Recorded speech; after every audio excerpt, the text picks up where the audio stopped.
Oh, it's so bright this morning. It was supposed to be cloudy and stormy today. That has not happened. There, that's better. Hi, welcome to a new vlog. Welcome to Monday. It's a very frantic Monday morning so far. I've just been on a Zoom call. Now I need to finish getting ready and I need to leave in about 15 minutes. Today I have my ADHD assessment. I'm really nervous about that. I feel like I'm back in the same situation I'm in with any medical thing where I don't like seeing doctors to begin with. As a woman with a chronic illness, like this is something I've struggled with my fibromyalgia, something I've struggled with doctors in the past, with other things. I just really struggle with doctors and so there's all the nerves of like being told, no, you're fine, you're normal, everything's normal. I hate that word because I've never once felt normal.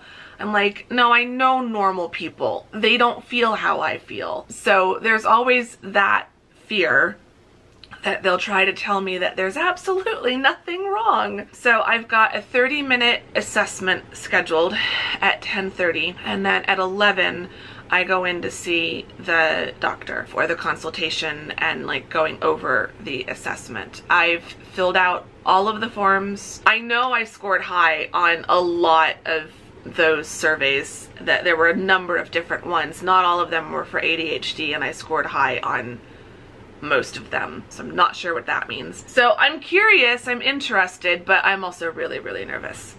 So anyway, this vlog will at least be in part the experience of getting tested for ADHD as a 41-year-old woman. So I will definitely share all of that because I just think this is interesting. Like, I'm at a point now where I know whatever the results are, it does not determine my worth as a human being. It does not validate or invalidate anything personal about me, and so I'm gonna try really hard not to take it personally, whatever the results are. But this has become, I'm seeing this topic come up a lot more, both among my personal circles of friends, but also more broadly online in different spaces that I'm in. And so I have a feeling among all of you who follow me, there's probably at least a couple of you who might have these suspicions about yourself, or who also might have been recently diagnosed within the last year or so as an adult woman. And so I think it'd be really interesting to kind of just chat about this a little bit. So I have to leave in like 4 minutes. So I'm gonna go finish getting my things together, get on the road, gonna try to listen to some calming music on the drive down to Chandler. And yeah, I will check with you guys probably sometime either when I leave or when I get home. We'll see. I feel like I'm right back there where I was in the same situation the day I went to get the results of my heart tests and found out that I had my heart condition. This is almost as nerve-wracking as going to the cardiologist. It's just like, instead of my heart, now it's my brain, and I have no idea what's gonna happen. So we'll just have to see.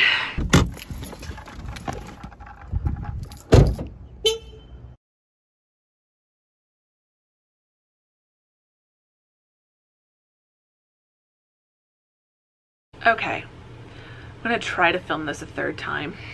I said I wasn't going to, but I can't help myself. So, long story short, as if that's possible for me, but we'll try.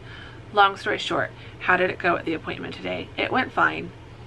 They were lovely. Everyone was lovely. The office was nice. It was overall a positive experience, and I have been diagnosed, if I can even say that's what happened, but technically I've been diagnosed with ADD, not ADD. Well, she called it ADD. Google, when I look that up, doesn't refer to it as ADD anymore. Like, no one refers to it as ADD anymore. Like, I wonder, like, do all these different practitioners know that, like, this is what's online? Did she just tell me ADD because she thought that's what I would understand better? Maybe doctors don't understand. For some people, like, having accurate terminology is really important. And this is the second time this has happened. When I went for my heart test results, the cardiology office, the physician's assistant who I saw, diagnosed me essentially with skippy beats. I can't use that. I can't Google that. I tried. It didn't provide anything useful in the search results. What I needed was the actual term, which I got much later, PSVT. That I can Google, that I can search, that can give me useful information. So I don't know if it's just a case of this is just how she still refers to it as, which is fine. Like, I don't think there's anything wrong with that necessarily, but it does make it harder to Google. Or if she just used that term because she thought that's what I would understand.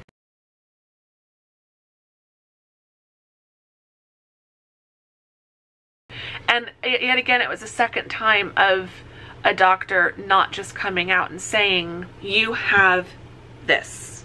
Like, the cardiology office, the guy just kept rambling on and on about what this meant, what that meant, and yeah, it just means you've got skippy beats and blah, blah, blah. And like, there was no point where he said, you have PSVT. And there wasn't even a point where he said, I am diagnosing you with skippy beats. Like, it was just all just part of this conversation. And today it was the same thing. She just kept saying, I had attentive issues. And it's like, okay, does this mean you're going to tell me I don't have anything actually diagnosable, that it's not severe enough to be diagnosed? Or are you just not going to say I have an actual, like, medically accepted condition?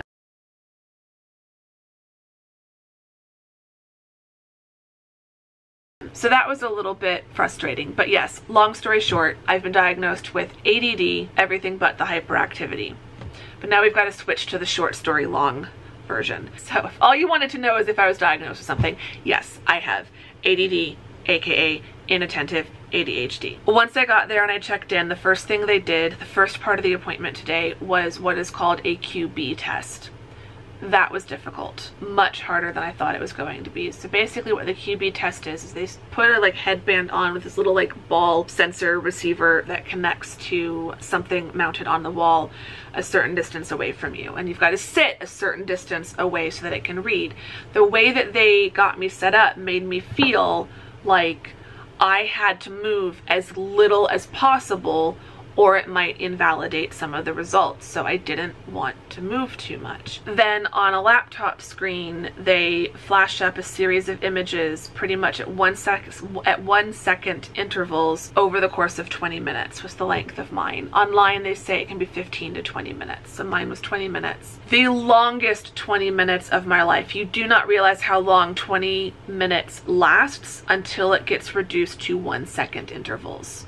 And then it's a hell of a long time. So it's a series of 4 shapes: a red square, a red circle, a blue square, a blue circle, and they flash up in random order in 1 second intervals, maybe even slightly less. It was fast. Every time it repeats the same shape as before, you click a button. It goes very fast, that part. The test itself goes by really slow. And so you're just sitting there, and for me, feeling like I can't really move because this thing is like attached to my head, trying to focus, but it's just taking so long and I'm getting so bored. So my mind was wandering constantly. It was really difficult because then I'd also get uncomfortable sitting in that chair, but I'd be like, Andrea, don't move. You're not supposed to move. Like, what if you move too much and it throws something off? You do not want to have to repeat this test, because she told me if anything happens to invalidate the test, then we can repeat the test, and if after 3 times they have to do something else. And so I'm like, I do not want to sit here and have to retake this thing. So that was frustrating, but I got through it. And then they brought me back to see the doctor. The doctor was lovely, very nice. She went over the results of the QB test with me first. What was interesting and slightly surprising, I knew my mind had wandered. I knew I'd struggled to focus. I knew I'd probably missed a couple. I missed a lot. Like, I missed a lot of matches that I should have caught. So my mind wandered, my focus wandered way more than I realized. I was actually kind of shocked with how many I missed. So that was interesting. But what was also interesting was I didn't ever hit the button before a shape, which ruled out impulsiveness. I also didn't move that much. So because I didn't move my head very much, it ruled out hyperactivity.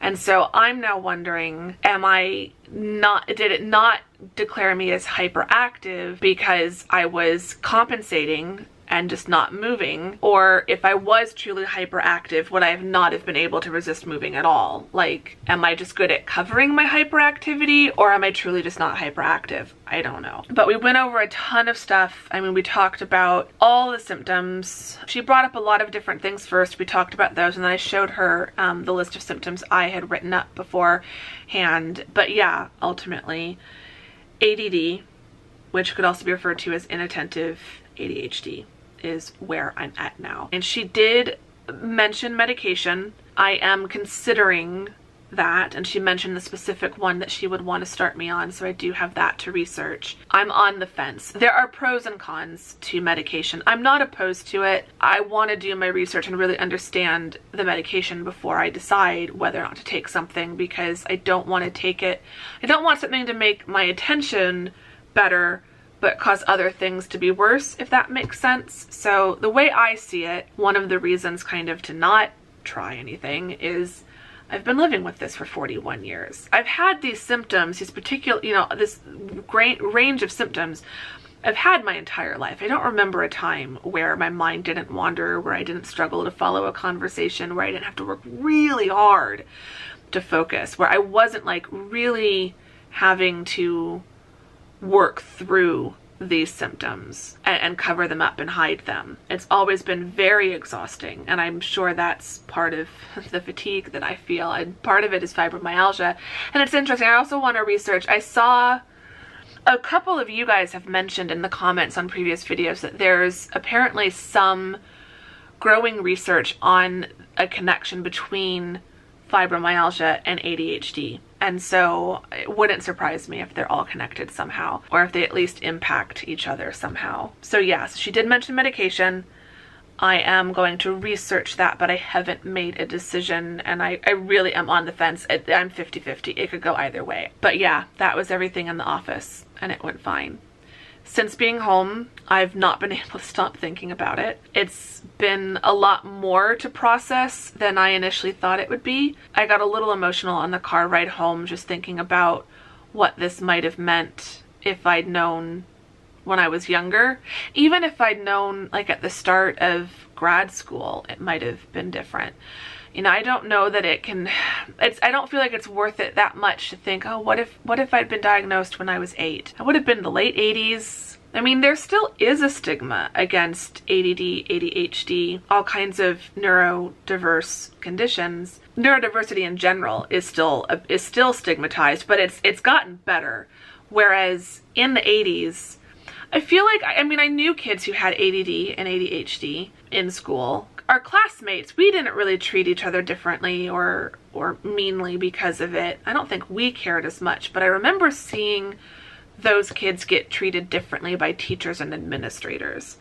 And so I honestly don't think my life would have been better if I'd been diagnosed younger. I do think my college years might have been different if I had known, you know, just even 10 years ago, which I still would have been in grad school. That would still be past undergrad. But yeah, it's interesting. I can't change the past. I can only change the future and the present.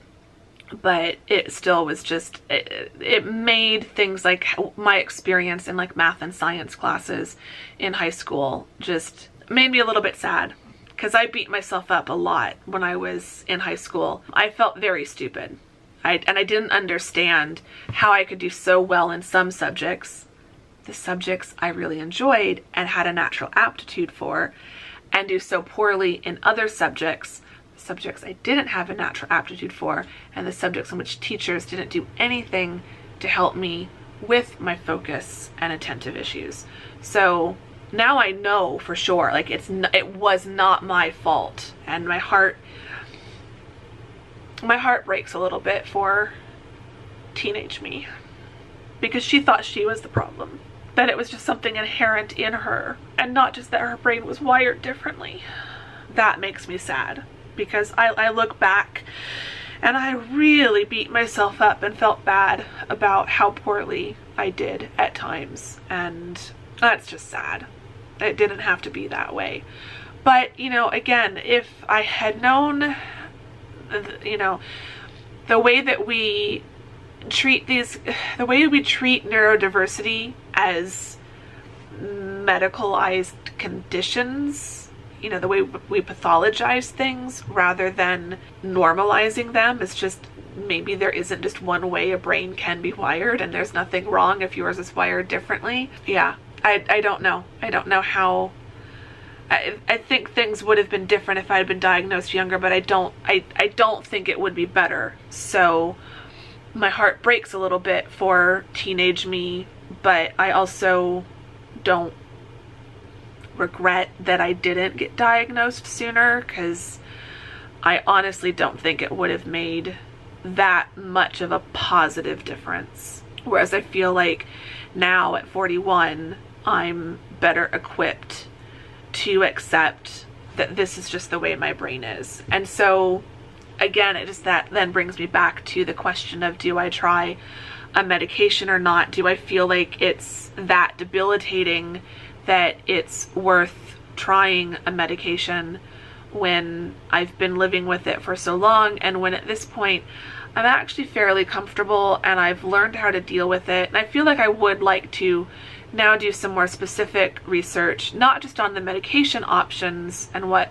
that would mean, but also on what some of the non-medication treatments might be. I did really like the doctor. I felt very comfortable with her. I felt like I could ask her questions. I feel like I can email her follow-up questions, and that is something I don't take for granted in a doctor or any medical professional. I do feel like I've got an ally if I do need more help with this going forward. And she was very respectful when I said, look, I don't want a prescription before I leave today. Like, I really want to just think about this for a bit. And she totally understood. She was totally respectful. She's like, we're here whenever you decide, for whatever you decide. I felt good about that. I feel good about the overall assessment experience. I'm glad I did it, even though it was a little bit expensive.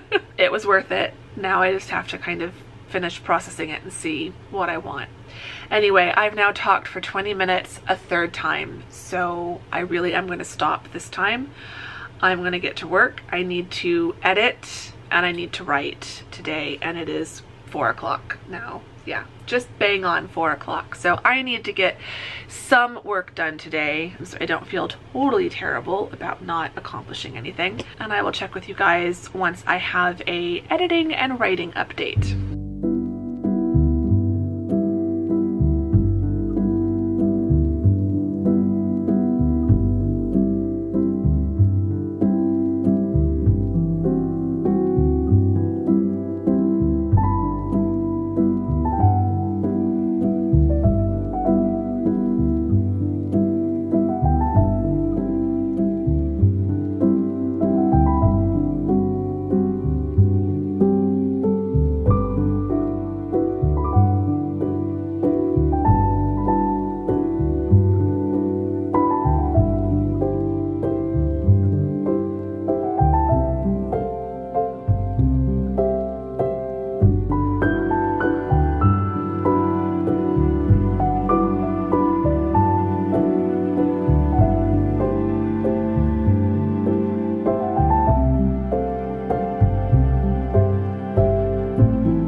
Check-in.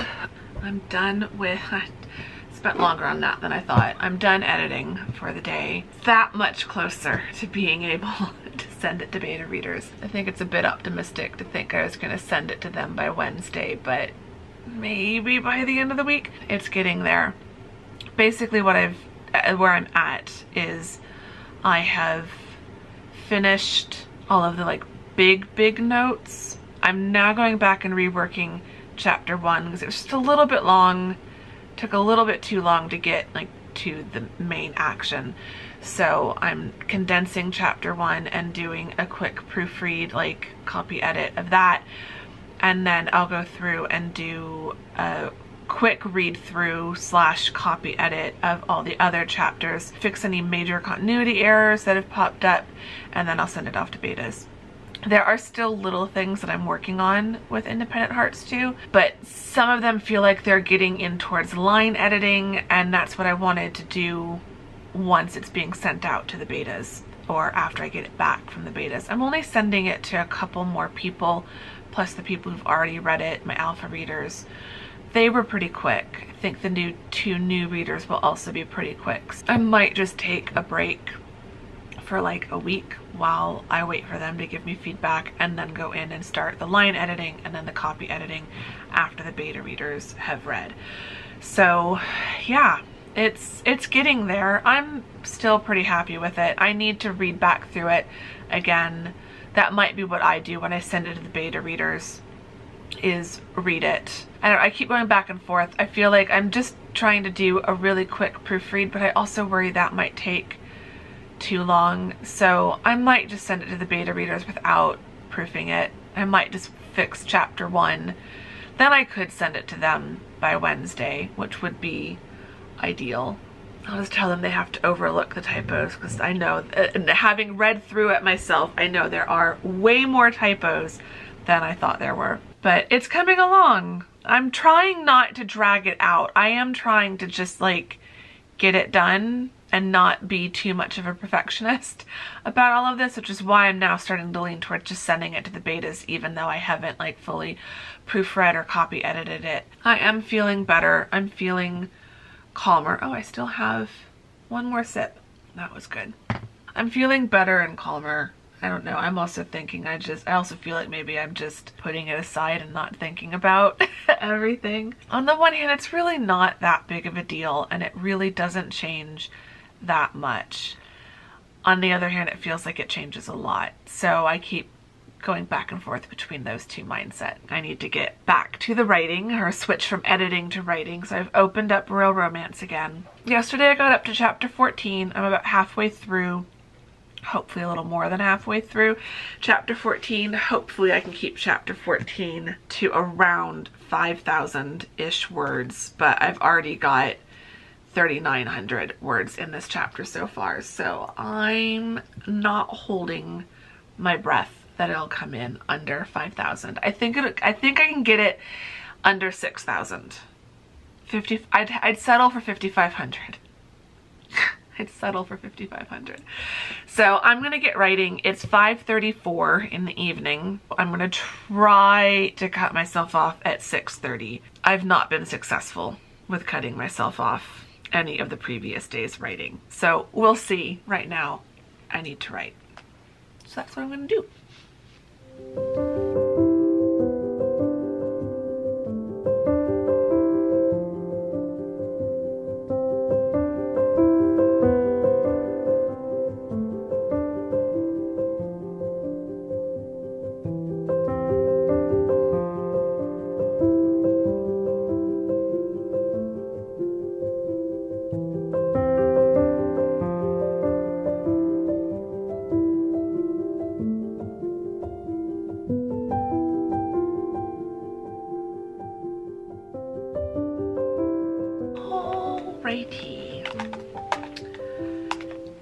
It's 6:45, which is better than I've been doing, but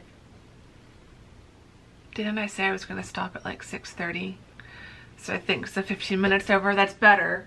It's better. I am tempted to keep writing. I'm tempted to just go well into the 7 o'clock hour, but I am at a good stopping point. Finished chapter 14.